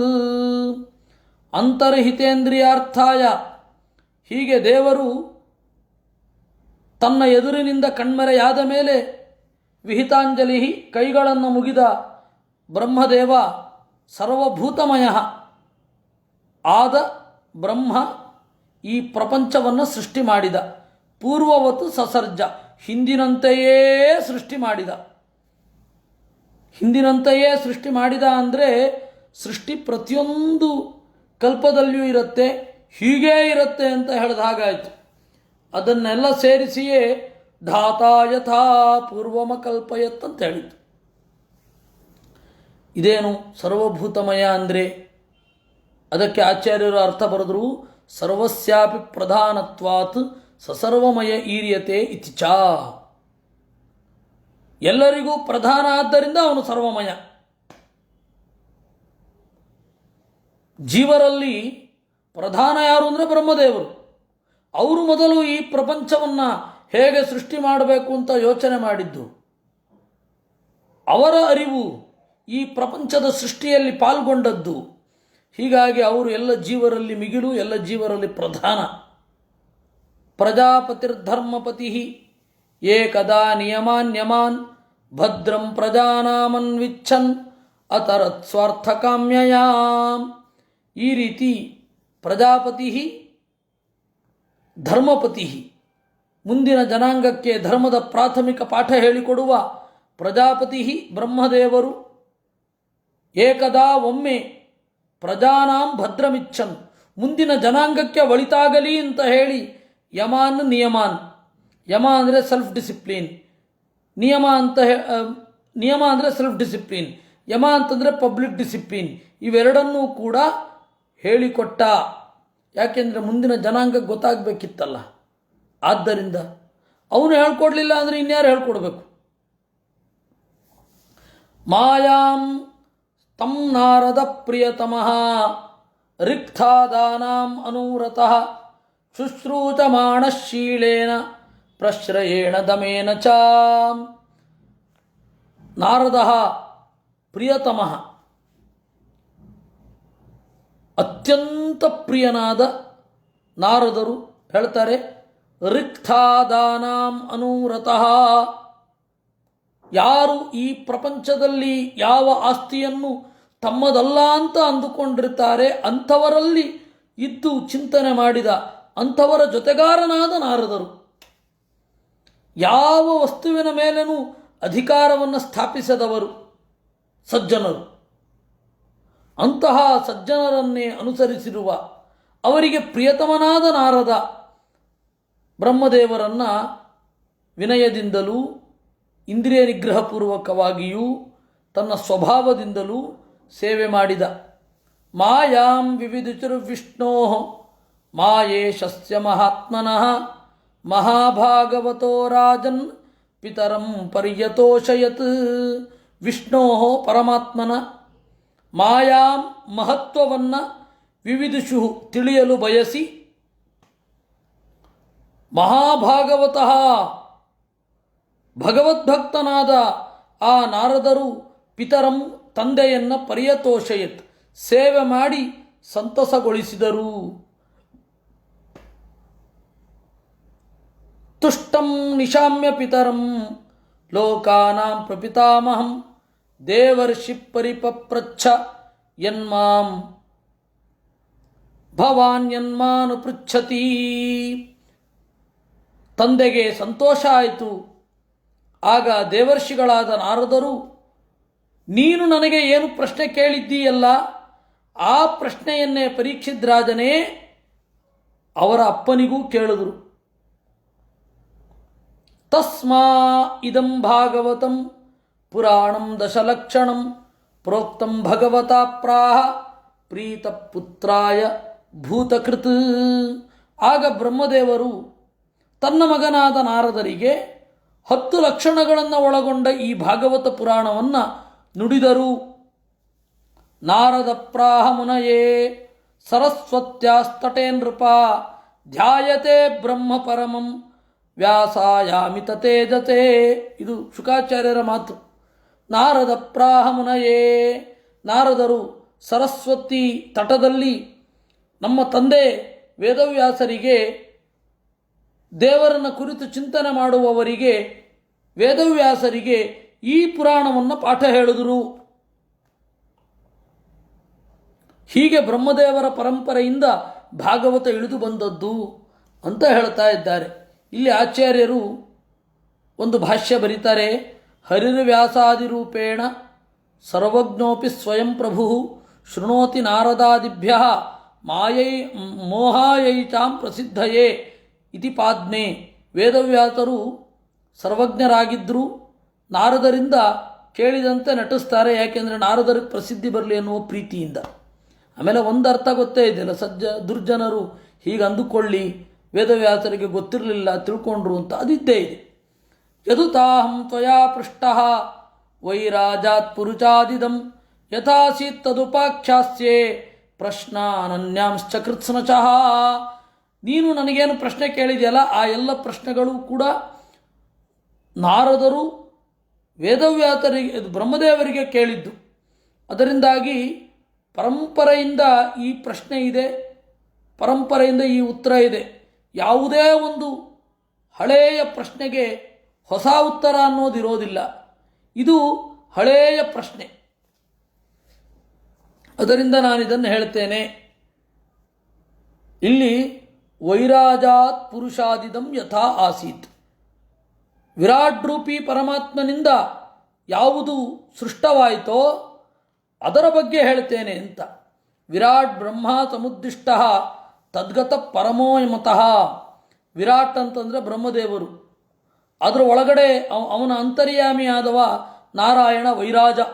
ಆ ವೈರಾಜ ಪುರುಷನಿಂದ ಈ ಪ್ರಪಂಚದ ಸೃಷ್ಟಿ ಹೇಗಾಯಿತು ಅನ್ನೋದನ್ನು ಹೇಳ್ತೇನೆ ಅಂತ ಶುಕಾಚಾರ್ಯರು ಪರೀಕ್ಷಿದ್ರಾಜನಿಗೆ ಹೇಳಿದರು. ಹೀಗೆ ಇತಿ ಶ್ರೀಮದ್ಭಾಗವತೆ ದ್ವಿತೀಯ ಸ್ಕಂಧೆ ನವಮೋಧ್ಯಾಯ. ನಾವು 10ನೇ ಅಧ್ಯಾಯದಲ್ಲಿ ಈಗ ಇದ್ದೇವೆ. ಇದು ದ್ವಿತೀಯ ಸ್ಕಂಧದ ಕೊನೆಯ ಅಧ್ಯಾಯ. ಅತ್ರ ತರ್ಗೋ ವಿಸರ್ಗಶ್ಚ ಸ್ಥಾನಂ ಪೋಷಣಮೂತಯಃ ಮನ್ವಂತರೇ ಚಾನುಕಥಾ ನಿರೋಧೋ ಮುಕ್ತಿರಾಶ್ರಯಃ ದಶಮಸ್ಯ ವಿಶುದ್ಧ್ಯರ್ಥಂ ನವಾನಾಮಿಹ ಲಕ್ಷಣಂ ವರ್ಣಯಂತಿ ಮಹಾತ್ಮಾನಃ ಶ್ರುತೇನಾರ್ಥೇನ ಚಾಂಜಸಾಂ. ಅತ್ರ ಈ ಪ್ರಪಂಚದಲ್ಲಿ, ಈ ಪುರಾಣದಲ್ಲಿ, ಶುಕಾಚಾರ್ಯರು ಹೇಳ್ತಾ ಇದ್ದಾರೆ, ಪುರಾಣಂ ದಶಲಕ್ಷಣಂ ಅಂದರು, 10 ಲಕ್ಷಣಗಳಿರುವ ಪುರಾಣ ಅಂತ. ಆ 10 ಲಕ್ಷಣ ಯಾವುದು ಅನ್ನೋದನ್ನು ಶುಕಾಚಾರ್ಯರು ಹೇಳ್ತಾ ಇದ್ದಾರೆ. ಅತ್ರ ಸರ್ಗ, ಇಲ್ಲಿ ಸರ್ಗ ಇದೆ. ವಿಸರ್ಗಶ್ಚ, ವಿಸರ್ಗ ಇದೆ. ಸ್ಥಾನ ಇದೆ, ಪೋಷಣ ಇದೆ, ಊತಿ ಇದೆ. ಮನ್ವಂತರ, ಮನ್ವಂತರೇಚಾನುಕಥ, ನಿರೋಧ, ಮುಕ್ತಿ, ಆಶ್ರಯ, ಈ 10 ಸಂಗತಿಗಳನ್ನು ಪುರಾಣ ಹೇಳಲಿಕ್ಕೆ ಹೊರಟಿದೆ. ಏನು ಹೀಗಂದರೆ, ಅದನ್ನು ಮತ್ತು ಅವರೇ ಬಿಡಿಸ್ತಾ ಇದ್ದಾರೆ. ಭೂತ ಮಾತ್ರೇಂದ್ರಿಯ ಧಿಯಾಂ ಜನ್ಮ ಸರ್ಗ ಉದಾಹೃತಃ ಅಂದರು. ಸರ್ಗ ಅಂದರೆ ಏನು? ಪಂಚಭೂತಗಳು, ತನ್ಮಾತ್ರ, ಇಂದ್ರಿಯ, ಇವನ್ನು ಗ್ರಹಿಸುವ ಪ್ರಜ್ಞೆ, ಇವುಗಳ ಜನ್ಮವನ್ನು ಸೃಷ್ಟಿ ಅಂತ ಹೇಳಿದ್ದು. ಇದು ಯಾವುದರಿಂದ ಆಗಿದ್ದು? ಬ್ರಹ್ಮಣೋ ಗುಣವೈಷಮ್ಯಾತ್, ಬ್ರಹ್ಮದೇವರಿಂದ ಸತ್ವರಜಸ್ತಮೋ ಗುಣಗಳ ಕಲಸು ಮೇಲೋಗರವಾಗಿ ಈ ಸೃಷ್ಟಿ ಆಗಿರೋದು. ಇದಾದ ಮೇಲೆ ಇದು ಬೇಸಿಕ್, ಇದರ ಮೇಲೆ ಸೃಷ್ಟಿಯಾಯಿತು, ಇದು ವಿಸರ್ಗ ಅಂತ ಕರೀತಾರೆ. ಅತ್ರ ಸರ್ಗ ವಿಸರ್ಗಶ್ಚ. ಇದರ ಬಗ್ಗೆ ಆಚಾರ್ಯರ ಭಾಷ್ಯ ಇದೆ. ಮಹದಾದ್ಯಂಡ ಪರ್ಯಂತಹ ಸರ್ಗೋಂಡಾದ್ ಬ್ರಹ್ಮಣಸ್ತು ಯಹ. ಮಹತ್ತತ್ವ ಮೊದಲಾದ ಸೃಷ್ಟಿ, ಬ್ರಹ್ಮದೇವರ ದೇಹದ ಸೃಷ್ಟಿ, ಬ್ರಹ್ಮದೇವರಿಗೆ ಈ ಪ್ರಪಂಚವನ್ನು ಸೃಷ್ಟಿ ಮಾಡುವಂತನ್ನುವ ಜವಾಬ್ದಾರಿಯ ಕೊಡುವಿಕೆ, ಇದೆಲ್ಲವನ್ನು ಕೂಡ ಸೃಷ್ಟಿ ಅಂತ ಕರೀತಾರೆ. ಆಮೇಲೆ ಅನುತರ್ಗ ಪೌರುಷ ಇತಿ ಪ್ರೋಕ್ತ ಪೌರುಷಶ್ಚೇತಿ ಕಥ್ಯತೆ. ಆಮೇಲೆ ಅದಾದ ಮೇಲೆ ಒಳಗಡೆಯ ಸೃಷ್ಟಿ, ಅದನ್ನು ಅನುಸರ್ಗ ಅಥವಾ ವಿಸರ್ಗ ಅಂತ ಕರೀತಾರೆ. ವಸ್ತುತಃ ಈ ತತ್ವದ ಸೂಕ್ಷ್ಮ ಸೃಷ್ಟಿ, ಸ್ಥೂಲ ಸೃಷ್ಟಿ, ಇವುಗಳನ್ನು ಸರ್ಗ ಮತ್ತು ವಿಸರ್ಗ ಅಂತ ಕರೀತಾರೆ. ಸ್ಥಿತಿರ್ವಿಕುಂಠ ವಿಜಯ ಪೋಷಣಂ ತದನುಗ್ರಹ. ಸರ್ಗ ಆಯಿತು, ವಿಸರ್ಗ ಆಯಿತು, ಎರಡನ್ನ ಹೇಳಿದ್ದಾರೆ. ಇನ್ನು ಸ್ಥಾನ. ಸ್ಥಾನ ಅಂತಂದರೆ ವೈಕುಂಠ ವಿಜಯ, ಪರಮಾತ್ಮನ ಪಾಲನೆ, ಪರಮಾತ್ಮನ ಅವತಾರಗಳ ಚಿಂತನೆ, ಅದನ್ನು ಏನಂತ ಕರೀತಾರೆ?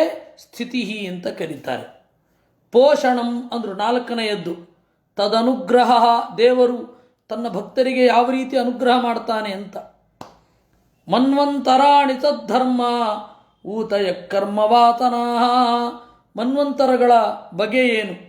ಯಾವ ಮನ್ವಂತರಗಳಲ್ಲಿ ಯಾವ ತರಹದ ಧರ್ಮ ಪ್ರಧಾನ, ಯಾವ ಮನ್ವಂತರದಲ್ಲಿ ಯಾವ ತರಹದ ಜೀವನ ಶೈಲಿ ಇರುತ್ತೆ, ಯಾವ ಮನ್ವಂತರದಲ್ಲಿ ಯಾವ ತರಹದ ದೇವರ ಅವತಾರ ಆಯಿತು, ಇವುಗಳೆಲ್ಲ ಮನ್ವಂತರಗಳು.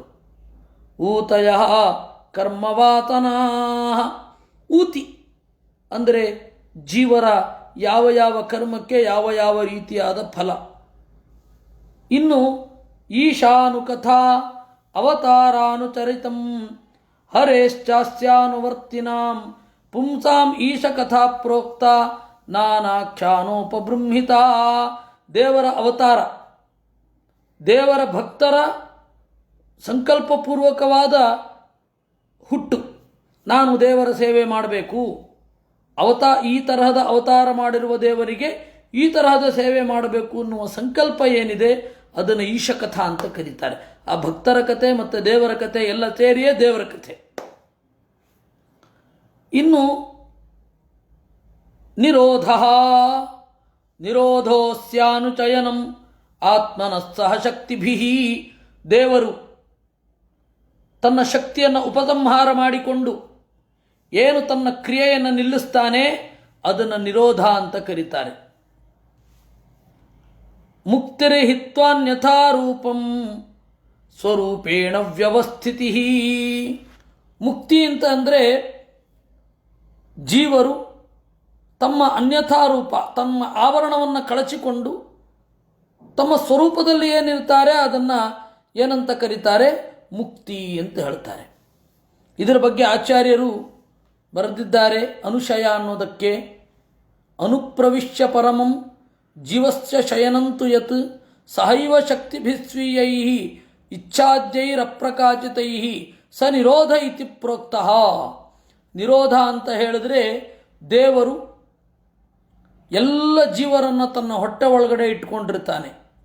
ಆಗ ಸೃಷ್ಟಿ ಸ್ಥಿತಿ ಲಯ ಮೊದಲಾದವುಗಳು ಯಾವುದೂ ಆಗೋದಿಲ್ಲ. ದೇವರ ಇಚ್ಛೆ ಮೊದಲಾದವುಗಳು ಪ್ರಕಾಶ ಆಗದೆ ಕೇವಲ ಆನಂದ ರೂಪನಾಗಿ ದೇವರಿರ್ತಾನಲ್ಲ, ಆ ಅವಸ್ಥೆಯನ್ನು ನಿರೋಧ ಅಂತ ಕರೀತಾರೆ.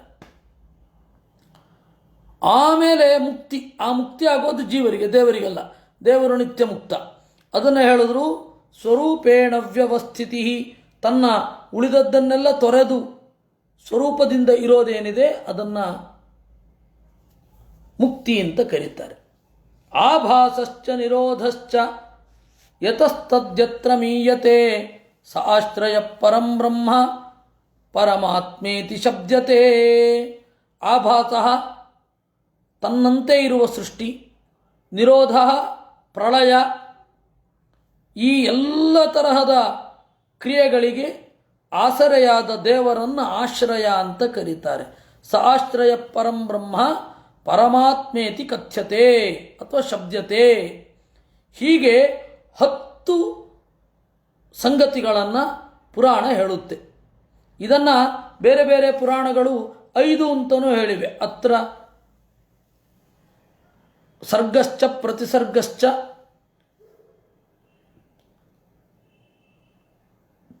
ಸರ್ಗಶ್ಚ ಪ್ರತಿಸರ್ಗಶ್ಚ ವಂಶೋ ಮನ್ವಂತರಾಣಿ ಚ ವಂಶಾನುಚರಿತಂ ಚೈತೆ ಪುರಾಣಂ ಪಂಚಲಕ್ಷಣಂ ಅಂತ ಬೇರೆ ಬೇರೆ ಪುರಾಣಗಳು, ವಿಷ್ಣು ಪುರಾಣ ಮೊದಲಾದ ಪುರಾಣಗಳಲ್ಲಿ ಹೀಗೂ ಹೇಳ್ತಾರೆ.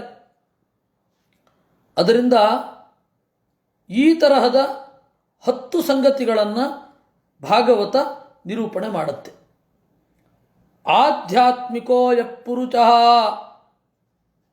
ಸೋಸಾವೇವಾದಿದೈವಿಕಃ ಯಸ್ತತ್ರೋ ಭಯವಿಚ್ಛೇದಃ ಸಸ್ಮೃತೋ ಹ್ಯಾದಿಭೌತಿಕಃ. ಇನ್ನು ದೇವರು ಅಧ್ಯಾತ್ಮ ಮತ್ತು ಅಧಿಭೂತ ಅಧಿದೈವ. ದೇವರು ಅವನ ರೂಪಗಳು ಹೀಗಿರ್ತವೆ. ಒಂದು ಆಧ್ಯಾತ್ಮಿಕ, ಜೀವರ ಒಳಗಡೆ ಇದ್ದು ಜೀವರ ಒಳಗಡೆಯ ಭಾವನೆಗಳನ್ನೆಲ್ಲ ನಿಯಂತ್ರಿಸಿ ಇರುವಂತಹ ರೂಪ ಆಧ್ಯಾತ್ಮಿಕ. ಅದೇ ಪುರುಷ ಅಧಿದೈವ, ಎಲ್ಲ ದೇವತೆಗಳ ಒಳಗಡೆ ಇದ್ದು ದೇವತೆಗಳಿಗೂ ಮಿಗಿಲಾಗಿ ನಿಯಂತ್ರಣ ಮಾಡುವವ. ಇನ್ನು ಆದಿಭೌತಿಕ, ಅಧಿಭೂತ, ಪಂಚಭೂತಗಳಲ್ಲಿ ಅಧಿಕರಿಸಿಕೊಂಡು ಇರೋದು. ಯಸ್ತತ್ರೋ ಭಯವಿಚ್ಛೇದ ಸಸ್ಮೃತೋ ಹ್ಯಾದಿಭೌತಿಕ. ನಾವೇನು ಮಾಡಬೇಕು? ಅಧಿದೈವ ಅಧಿಭೂತ ಇವುಗಳಿಂದ ದೇವರ ಕ್ರಿಯೆಯನ್ನು ಭಿನ್ನವಾಗಿ ಕಾಣಬೇಕು. ಅದೇ ದೊಡ್ಡ ಸವಾಲು. ಯಾಕೆಂದರೆ ನಮ್ಮ ಸುತ್ತಮುತ್ತಲಿನ ಪ್ರಪಂಚದಲ್ಲಿ ಪಂಚಭೂತಗಳು ಕೆಲಸ ಮಾಡ್ತಾ ಇರ್ತವೆ, ದೇವತೆಗಳು ಕೆಲಸ ಮಾಡ್ತಾ ಇರ್ತಾರೆ. ಪಂಚಭೂತಗಳು ವಿಸಿಬಲ್, ಅದರೊಳಗಡೆ ಇರುವ ಅಭಿಮಾನಿ ದೇವತೆಗಳು ಇನ್ವಿಸಿಬಲ್. ಅದರೊಳಗಡೆ ಇರತಕ್ಕಂತಹ ದೇವರಂತೂ ಅತ್ಯಂತ ಇನ್ವಿಸಿಬಲ್ ಟು ದ ಕೋರ್. ಅಂಥವನನ್ನು ಕಂಡುಹಿಡಿಬೇಕು. ಅದು ಒಬ್ಬನ ಸಿದ್ಧಿ. ವಸ್ತುತಃ ಪಂಚಭೂತಗಳಲ್ಲಿ ಏನು ಕ್ರಿಯೆಯಾಗಿ ಈ ಔಟ್ಕಮ್ ಬರ್ತಾ ಇದೆ ಅನ್ನೋದೇ ಗೊತ್ತಾಗೋದಿಲ್ಲ. ಅದಕ್ಕೆ 1000 ಶಾಸ್ತ್ರಗಳುಂಟು. ಅದನ್ನು ಎಕ್ಸ್ಪ್ಲೈನ್ ಮಾಡಲಿಕ್ಕೆ ಫಿಸಿಕ್ಸ್ ಇರೋದಕ್ಕೆ ಅಂತ ಅದನ್ನು ನೋಡಿಯೇ ನಾವು ದಿಗ್ಭ್ರಾಂತರಾಗ್ತೇವೆ.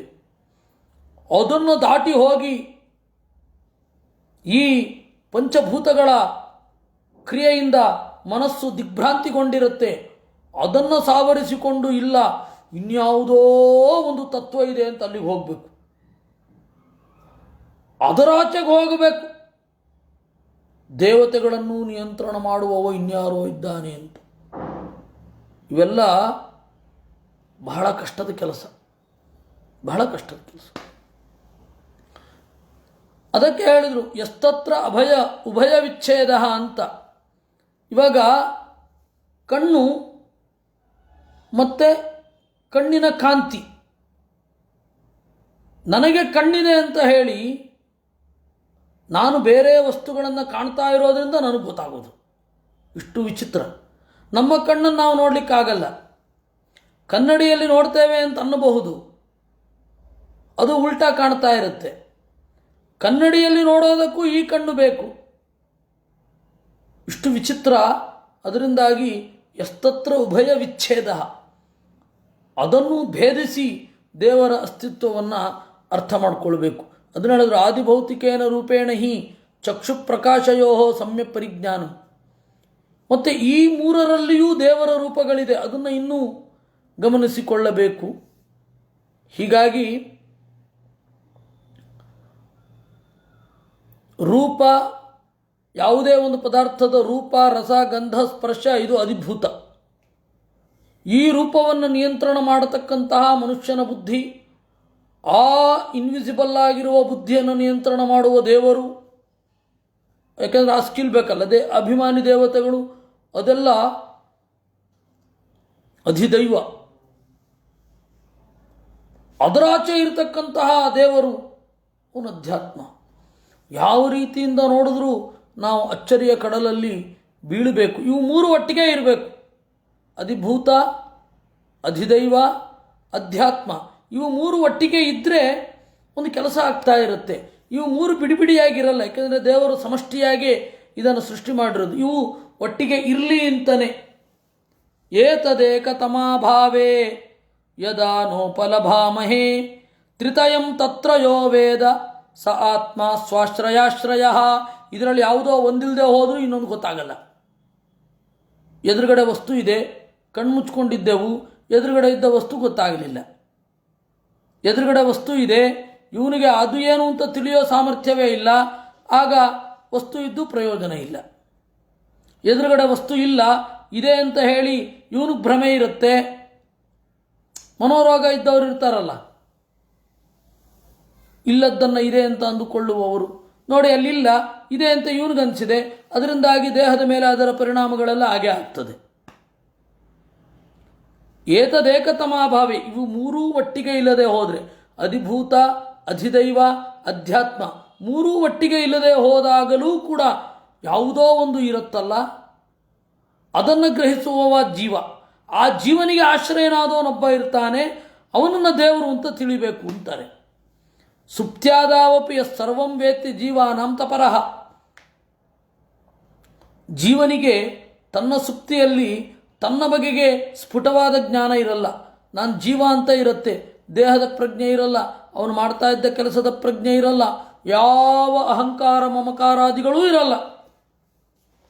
ಅವಾಗಲೂ ಅವನನ್ನು ತಿಳಿದವ, ಈ ದೇಹದ ಪ್ರಜ್ಞೆಗೆ ಬಂದಾಗಲೂ ಇವನನ್ನು ತಿಳಿದವ ಇನ್ಯಾರೋ ಒಬ್ಬ ಇದ್ದಾನೆ, ಅವನ ಬಗ್ಗೆ ತಿಳ್ಕೊಳ್ಬೇಕು. ಸ್ವಪ್ನೇನ ಚಾರೀರಮಭಿಪ್ರಹತ್ಯ ಅಸುಪ್ತ ಸುಪ್ತಾನ್ ಅಭಿಚಾಕಶೀತಿ ಅಂತ ಹೇಳಿ ವೇದ ಇದೆ. ಸುಷ್ಟು ಅತ್ರ ಆಶ್ರಯಾಣಾಮಪ್ಯಾಶ್ರಯ ಸ್ವಾಶ್ರಯಾಶ್ರಯ. ಈ ತರಹದ ಜೀವನ ಅವಸ್ಥೆಗಳಿಗೆ ನೆಲೆಯಾಗಿರುವ ದೇವತೆಗಳಿಗೂ ಆಸರೆಯಾದವ ಅವನು ಸ್ವಾಶ್ರಯಾಶ್ರಯ. ಇಂತಹ ದೇವರನ್ನು ತಿಳಿಯಬೇಕು ಅಂತ ಇವುಗಳೆಲ್ಲ ಇರೋದು. ಇವುಗಳೆಲ್ಲ ಯಾಕಿರೋದು? ಒಂದು ಉದ್ದೇಶ, ದಶಮಸ್ಯ ವಿಶುದ್ಧ್ಯರ್ಥಂ ನವಾನಾಮಿಹ ಲಕ್ಷಣಂ. ಆ ಮುಕ್ತಿ ಮತ್ತು ಮುಕ್ತಿಯನ್ನು ಪಡೆಯುವ ದಾರಿಯಲ್ಲಿ ಯಾಕೆ ಹೋಗಬೇಕು ಅಂದರೆ ದಶಮಸ್ಯ ದೇವರ ಬಗೆಗಿನ ಜ್ಞಾನಕ್ಕಾಗಿ ಇವೆಲ್ಲ ಇರೋದು. ನಮಗೆ ಆಶ್ಚರ್ಯ ಆಗೋದೇನು ಅಂತಂದರೆ, ಈ ಯಾಜ್ಞವಲ್ಕ್ಯ ಸ್ಮೃತಿಯಲ್ಲಿ ಯಾಜ್ಞವಲ್ಕ್ಯರ ಸ್ಮೃತಿಗೆ ವ್ಯಾಖ್ಯಾನ ಮಾಡಿದವ ಒಬ್ಬ ಇದ್ದಾನೆ, ವಿಜ್ಞಾನೇಶ್ವರ ಅಂತ. ಅವನು ಕನ್ನಡದವನು. ಆ ಯಾಜ್ಞವಲ್ಕ್ಯ ಸ್ಮೃತಿಯ ವಿಜ್ಞಾನೇಶ್ವರನ ವ್ಯಾಖ್ಯಾನ ಟೀಕೆ ಏನಿದೆ ಮಿತಾಕ್ಷರಿ ಅಂತ, ಅದು ಮಿತಾಕ್ಷರಿ ಅಂತೆ, 1000 ಪೇಜ್ ಇದೆ. ಅದು ಮಿತಾಕ್ಷರಿಯೇ, ಅತ್ಯಂತ ಮಿತವಾಗಿ ಮಾತನಾಡಿರೋದಂತೆ. ಆ ಮಿತಾಕ್ಷರಿ ಏನಿದೆ, ಆ ಮಿತಾಕ್ಷರಿ ಅನ್ನೋದು ಇವತ್ತು ಭಾರತೀಯ ಕಾನೂನನ್ನು ಓದುವವರೆಲ್ಲರೂ ಓದಬೇಕು. ಅದರ ಬೇರೆ ಬೇರೆ ವರ್ಷನನ್ನು ಓದಿರ್ತಾರೆ, ಅದರ ಡೈಲ್ಯೂಟೆಡ್ ವರ್ಷನ್ನು ಓದಿರಬಹುದು, ಅಥವಾ ಅದನ್ನೇ ಪ್ರಫೌಂಡ್ ಆಗಿ ಓದಿರಬಹುದು, whatever it may be, ಆದರೂ ಓದಿರ್ತಾರೆ. ಆ ಮಿತಾಕ್ಷರಿ ಅವನು ಹೇಳ್ತಾನೆ, ನಿಷೇಧೈರ್ವಿಧಿಭಿಶ್ಚೈವ ಗಮ್ಯತೆ ಪುರುಷೋತ್ತಮ ಅಂತ. ಜಗತ್ತಿನ ಎಲ್ಲ ವಿಧಿ ನಿಷೇಧಗಳು ಕೂಡ ದೇವರನ್ನೇ ಬೆಟ್ಟು ಮಾಡಿ ತೋರಿಸ್ತವೆ, ಅಂತಹ ತತ್ವಕ್ಕೆ ನಮಸ್ಕಾರ ಅಂತಾನೆ. ನಿಷೇಧ, ವಿಧಿ, ದಂಡ, ದೊರೆ, ಪ್ರಜೆ, ಜಡ ಇವುಗಳೆಲ್ಲದರಿಂದ ಯಾರೋ ಒಬ್ಬ ನಿರ್ದಿಷ್ಟನಾಗ್ತಾ ಇದ್ದಾನೆ, ಅಂತಹ ನಿರ್ದಿಷ್ಟವಾದ ತತ್ವ ಪುರುಷೋತ್ತಮ, ಅವನಿಗೆ ನಮಸ್ಕಾರ ಅಂತಾನೆ. ಭಾಗವತ ಹೇಳಿದ ಅವತ್ತು ದಶಮಸ್ಯ ವಿಶುದ್ಧ್ಯರ್ಥಂ ನವಾನಾಮಿಹ ಲಕ್ಷಣಂ. ದಶಮ ಅಂದರೆ ದೇವರು,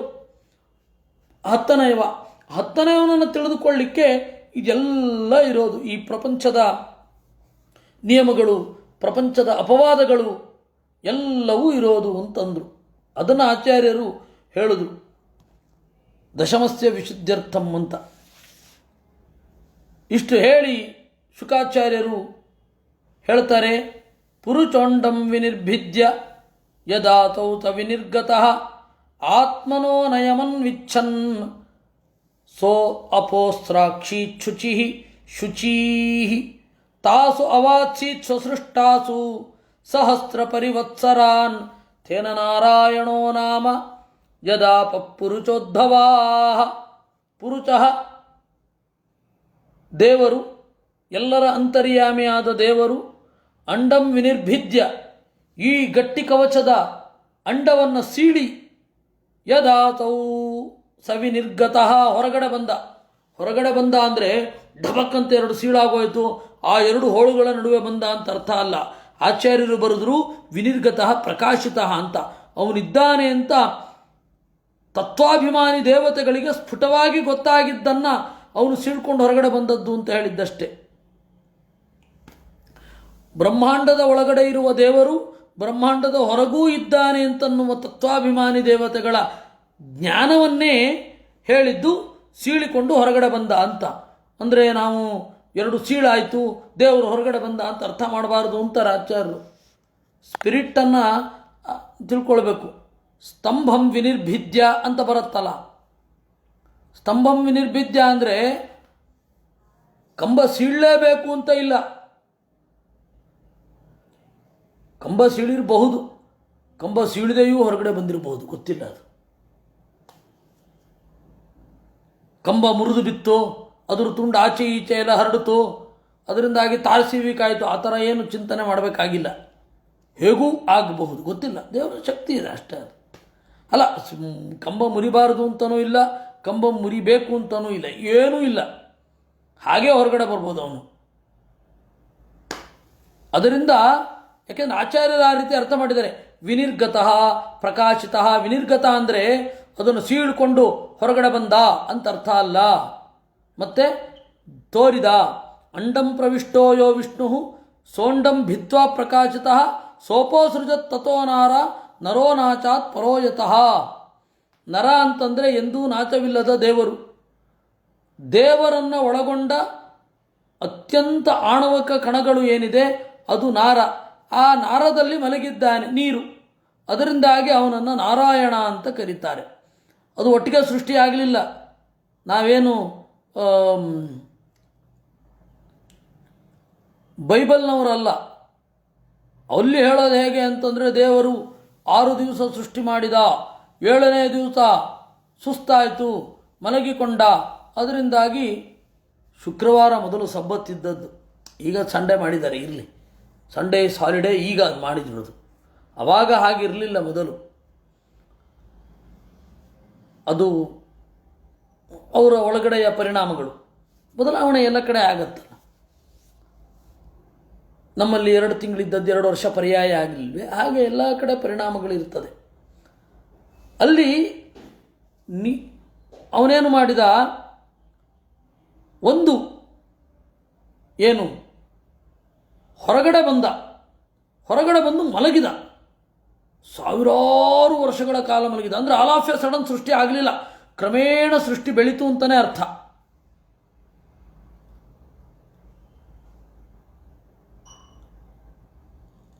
ವಿಕಾಸವಾದದಿಂದ ಆತಂಕಕ್ಕೊಳಗಾಗಿದ್ದು ಕ್ರಿಶ್ಚಿಯನ್ನರು, ನಾವಲ್ಲ. ನಮಗೆ ಅದು ಸಹಜ. ಹೌದಪ್ಪ, ಬಹಳ ಕಾಲ ಆಯಿತು, ಸೃಷ್ಟಿ ಆಲ್ ಆಫ್ ಎ ಸಡನ್ ಆಗಲಿಲ್ಲ ಅಂತಲೇ ನಾವು ಹೇಳೋದು.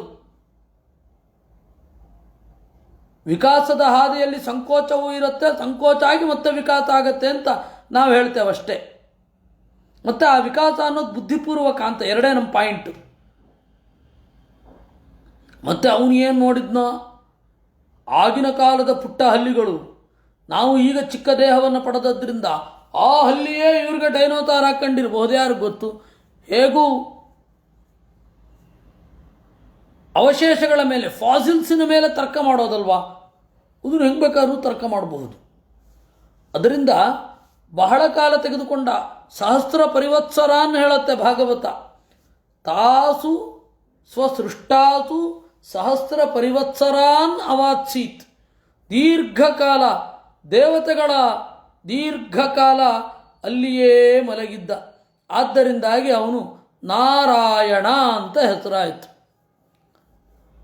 ನರ ಅಂದರೆ ನಾಶವಿಲ್ಲದ ದೇವರು. ರಿಂಗ್ ಕ್ಷಯೇ, ರಹ ಅಂದರೆ ನಾಶ ಇರೋದು, ನರ ಅಂದರೆ ನಾಶವಿಲ್ಲದವ. ನರನಾದ ದೇವರಿಂದಲೇ ಹುಟ್ಟಿದ ಏನು ಅಗಾಧವಾದ ನೀರು, ಅದು ಭೂತ ಹಾಗೂ ಅಭೌತಿಕವಾದ ನೀರು ಎಲ್ಲವೂ ದೇವರಿಂದಲೇ ಹುಟ್ಟಿದ್ದು. ಹೀಗಾಗಿ ನಾರ, ಆ ನಾರವನ್ನು ಆಶ್ರಯಿಸಿದ್ದು ನಾರಾಯಣ ಅಷ್ಟೆ. ಈ ತರಹದ ದೇವರು ದ್ರವ್ಯಂ ಕರ್ಮ ಚ ಕಾಲಶ್ಚ ಸ್ವಭಾವೋ ಜೀವಯೇವ ಚ ಯದನುಗ್ರಹತಃ ಸಂತಿ ನ ಸಂತಿ ಯದುಪೇಕ್ಷಯ. ದ್ರವ್ಯ, ಕರ್ಮ, ಕಾಲ. ದ್ರವ್ಯ ಅಂತಂದರೆ ಪರಮಾಣುವಿನಿಂದ ಹಿಡಿದು ಸ್ಥೂಲ ರೂಪವನ್ನು ಪಡೆದ ಎಲ್ಲ ಭೂತಗಳು, ಆಕಾಶ ಬಿಟ್ಟುಬಿಡಿ. ಕರ್ಮ, ಆ ವಸ್ತುಗಳಿಂದ ಆಗುವಂತಹ ಕ್ರಿಯೆ, ಆ ಕ್ರಿಯೆ ತೆಗೆದುಕೊಳ್ಳುವ ಟೈಮ್, ಕಾಲ, ಮತ್ತು ಇದಕ್ಕೆ ಮೂಲಭೂತವಾದ ಸ್ವಭಾವ, ಅದರ ಮೇಲಾಗುವ ಪ್ರಭಾವ ಕರ್ಮ ಅಂದರೆ, ಮತ್ತು ಜೀವ. ಇದೆಲ್ಲ ಯಾರ ಅನುಗ್ರಹದಿಂದ ಇವೆಯೋ, ಯಾರು ಕಡೆಗಣಿಸಿದರೆ ಇರುವುದಿಲ್ಲವೋ ಅವನು ದೇವರು. ಇದನ್ನು ಆಚಾರ್ಯರು ಅನುವ್ಯಾಖ್ಯಾನದಲ್ಲಿ ತೆಗೆದುಕೊಂಡಿದ್ದಾರೆ. ದ್ರವ್ಯಂ ಕರ್ಮ ಚ ಕಾಲಶ್ಚ.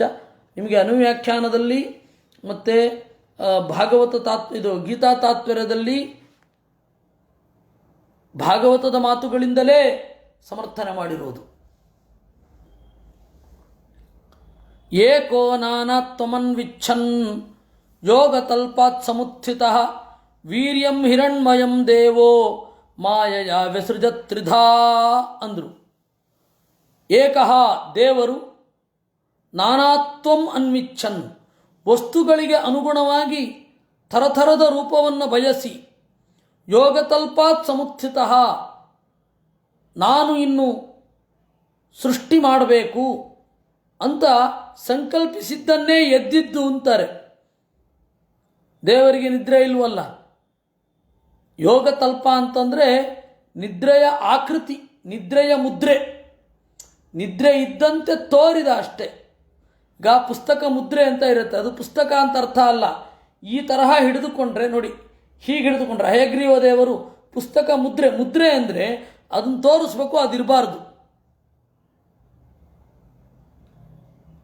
ಅದು ಮುದ್ರೆ. ನಾಟಕದಲ್ಲಿ, ಅಭಿನಯದಲ್ಲಿ ಮುದ್ರೆಯನ್ನು ತೋರಿಸಿ ಅಂತಾರೆ. ಮುದ್ರೆ ತೋರಿಸಿದರೆ ಅದನ್ನು ನಾವು ಅರ್ಥ ಮಾಡ್ಕೊಳ್ಬೇಕು, ಅಲ್ಲಿ ನಿಜವಾಗಿಯೂ ಇರಬಾರ್ದು. ಅದು ನಾಟ್ಯಶಾಸ್ತ್ರದ, ತಂತ್ರಶಾಸ್ತ್ರದ ಪರಿಭಾಷೆ. ಅದು ಗೊತ್ತಿಲ್ಲೋದೇ ಒಂದು ದೊಡ್ಡ ಪುಸ್ತಕ ಬರೆದ್ರು ಒಬ್ಬರು, ಅಯ್ಯೋ ರಾಮ, ಪುಸ್ತಕ ಇಲ್ಲ ಅಂತ ಹೇಗ್ರಿ ಹೇಳ್ತಾರೆ. ಪುಸ್ತಕ ಮುದ್ರೆ, ಹಯಗ್ರೀವ ದೇವರು ಇಟ್ಕೊಂಡಿರೋದು ಯಾವ ಪುಸ್ತಕ, ಇವರು ಆ ಪುಸ್ತಕ ತೆಗೆದು ನೋಡಿದ ಹಾಗೆ ಅದರಲ್ಲಿರೋ ಲಿಪಿಯನ್ನು ಗುರುತಿಸಿದವರಾಗಿ ಮಾತನಾಡ್ತಾರೆ. ಏನು ಹೇಳೋದು, ಅದು ಮುದ್ರೆ ಅಷ್ಟೇ. ಅದು ಯೋಗ ತಲ್ಪ ಅಂದರೆ ಅದೇ ಅರ್ಥ. ನಮ್ಮದು ಒಂದೋ ರೋಗ ತಲ್ಪ, ಒಂದೋ ಭೋಗ ತಲ್ಪ. ಯೋಗ ತಲ್ಪ ಅಲ್ಲ, ತಲ್ಪದಲ್ಲಿರಬೇಕಾದ್ರೂ ಪೂರ ಜ್ಞಾನ ಇರುತ್ತೆ ಅಂತಿಲ್ಲ. ದೇವರದ್ದು ಹಾಗಲ್ಲ, ಜ್ಞಾನಪೂರ್ವಕವಾದ ನಿದ್ರೆ ಅಂತ. ಯೋಗ ತಲ್ಪ ಅಂದರೆ ನಿದ್ರೆಯ ಮುದ್ರೆ, ನಿದ್ರಾ ಮುದ್ರಾ ವಿಲಸಿತಂ ಅಂತ ಇರೋದು. ವೀರ್ಯಂ ಹಿರಣ್ಮಯಂ ದೇವ, ಆ ದೇವ ಹಿರಣ್ಮಯಂ ವೀರ್ಯಂ, ತನ್ನ ಹಿರಣ್ಮಯ ವೀರ್ಯವನ್ನು ಅವಾಸೃಜತ್, ಸೃಷ್ಟಿ ಮಾಡಿ ಅದನ್ನು ಮೂರಾಗಿ ಮಾಡಿದ. ಅಲ್ಲಿ ಬ್ರಹ್ಮದೇವರ ಆವಿರ್ಭಾವ ಆಯಿತು. ಆಮೇಲೆ ರುದ್ರದೇವರ ಆವಿರ್ಭಾವ ಆಯಿತು. ತಾನೇ ಸ್ವತಃ ಹುಟ್ಟಿದ, ತನ್ನಿಂದ ತಾನೇ ಹುಟ್ಟಿದ್ದು. ಹೀಗಾಗಿ ಆ ಪುರುಷನಿಂದ ಬ್ರಹ್ಮದೇವರು ಹುಟ್ಟಿದ್ರು. ಬ್ರಹ್ಮದೇವರ ಅಂತರ್ಯಾಮಿಯಾಗಿ ದೇವರಿದ್ದ. ನಾರಾಯಣನಾಗಿ ಸ್ವಯಂ ಅವನಿಂದ ಅವನೇ ಹುಟ್ಟಿದ್ದು. ರುದ್ರದೇವರ ಅಂತರ್ಯಾಮಿಯಾಗಿಯೂ ದೇವರಿದ್ದ. ಅಂತಸ್ಥಿತ ಹರೇ ಕಾಮಾತ್ ಅಂಡೇ ಬ್ರಹ್ಮತನೋರ್ಜನಿ ತತ್ರ ದೇವಾಶ್ಚ ಸಂಜಾತಾ ಪುನಸ್ತತ್ವಾತ್ಮಕ ಪ್ರಭೋ ಆಮೇಲೆ ಎಲ್ಲ ದೇವತೆಗಳು ಕೂಡ ತತ್ವಾಭಿಮಾನಿಗಳಾಗಿ ಅವತರಿಸಿದರು. ಅಧಿದೈವಮಥಾಧ್ಯಾತ್ಮಂ ಅಧಿಭೂತಮಿತಿ ಪ್ರಭು ಪುನಸ್ತತ್ ಪೌರುಷಂ ವೀರ್ಯಂ ತ್ರಿಧಾ ವಿದ್ಯತ ತಚ್ಛೃಣು. ಆಮೇಲೆ ಇಡೀ ಪ್ರಪಂಚದ ಸಂಕ್ಷೇಪ 3 ತರಹ ಅಂತ ಆಯಿತು. ಅಧಿದೈವ, ಅಧ್ಯಾತ್ಮ, ಅಧಿಭೂತ ಅಂತ. ತಾಪತ್ರಯ, 3 ತಾಪಗಳು ಅಂತ. 3 ತಾಪ. ಜಗತ್ತಿನ ಏನೇನು ಕಷ್ಟಗಳಿದೆ ಎಲ್ಲವೂ ಇವು 3ರಲ್ಲಿ ಒಂದಾಗಿ ಇರುತ್ತೆ. ಒಂದೋ ಅಧಿಭೌತಿಕ ತಾಪ, ಪಂಚಭೂತಗಳಿಂದ ಆಗತಕ್ಕಂಥದ್ದು, ನ್ಯಾಚುರಲ್ ಡಿಸಾಸ್ಟರ್ಸ್ ಅಂತ ಏನು ಕರೀತಾರೆ ಅವೆಲ್ಲ ಪಾಂಚಭೌತಿಕ ತಾಪವೇ. ಇನ್ನು ಅಧಿದೈವಿಕ ತಾಪ, ದೇವತೆಗಳು ಮುನಿದದ್ದರಿಂದ ಆಗತಕ್ಕಂಥದ್ದು. ಇನ್ನೊಂದು ಅಧ್ಯಾತ್ಮ ತಾಪ, ನಮ್ಮ ಅಜ್ಞಾನದಿಂದ ನಮಗೆ ಆಗುವಂತಹ ಸಮಸ್ಯೆಗಳು. ಹೀಗೆ 3 ದೇವರನ್ನು ತಿಳಿಯದಿದ್ದರಿಂದ ಆಗತಕ್ಕಂಥದ್ದು, ಅಜ್ಞಾನದಿಂದಲ್ಲ. ಇವು 3 ತಾಪ. ನಾವಿವತ್ತು ತಾಪತ್ರಯ ಅನ್ನೋದೇ ಕಷ್ಟ ಅಂದ್ಕೊಂಡು ನೋಡಿ 100 ತಾಪತ್ರಯ ಅಂತೇವೆ. ಬೇಕಿಲ್ಲ, ತಾಪತ್ರಯ ಅಂದರೆ ಸಾಕು, 1-3-6 ತಾಪಗಳು ಅಂತನ್ನಿ, ತೊಂದರೆ ಇಲ್ಲ. ಹೀಗಾಗಿ ಈ 3 ಫೋಲ್ಡಿಂಗ್ ಸೃಷ್ಟಿಯಲ್ಲಿ ಬಂತು. ಅಧಿದೈವಂ ಅಥಾಧ್ಯಾತ್ಮಂ ಅಧಿಭೂತಮಿತಿ ಪ್ರಭು, ಹೀಗೆ 3 ಆಯಿತು. ಇದು ಪ್ರತಿಯೊಂದು ದೇಹದಲ್ಲಿ ಯಾವ ರೀತಿ ಪರಿಣಾಮವನ್ನು ಹೊಂದಿದೆ ಅನ್ನೋದನ್ನು ನಾವು ನೋಡೋಣ. ಪ್ರತಿಯೊಂದು ದೇಹದಲ್ಲಿ ಅಧಿಭೂತ ಯಾವುದು, ಅಧಿದೈವ ಯಾವುದು, ಅಧ್ಯಾತ್ಮ ಯಾವುದು, ಯಾವುದನ್ನು ಗ್ರಹಿಸ್ತಾನೆ, ಯಾವುದಿರುತ್ತೆ, ಯಾವುದು ಬರುತ್ತೆ, ಇವುಗಳನ್ನು ಭಾಗವತದಲ್ಲಿ ಹೇಳ್ತಾರೆ. ಅದನ್ನು ನಾಳೆ ನೋಡೋಣ. ದ್ವಿತೀಯ ಸ್ಕಂದದ 10ಮ ಅಧ್ಯಾಯ ನಾಳೆ ಕೊನೆಗೊಳ್ಳುತ್ತೆ. ನಾಳೆ ನೋಡಿ ಮತ್ತೆ ಒಂದು ಸ್ವಲ್ಪ ಪಾಸ್ ಕೊಟ್ಟು ಇದಕ್ಕೆ ಹೊರಟು ಬಿಡುವ, 3ನೇ ಸ್ಕಂದಕ್ಕೆ ಹೋಗುವ. ಕೃಷ್ಣಾರ್ಪಣಮಸ್ತು. ಅನೇನ ಭಾವಿಯತ್ ಪುಣ್ಯಂ ತದಾಪ್ನೋತಿ ಪಿತಾಮಮ. ಕೃಷ್ಣ ಕೃಷ್ಣ.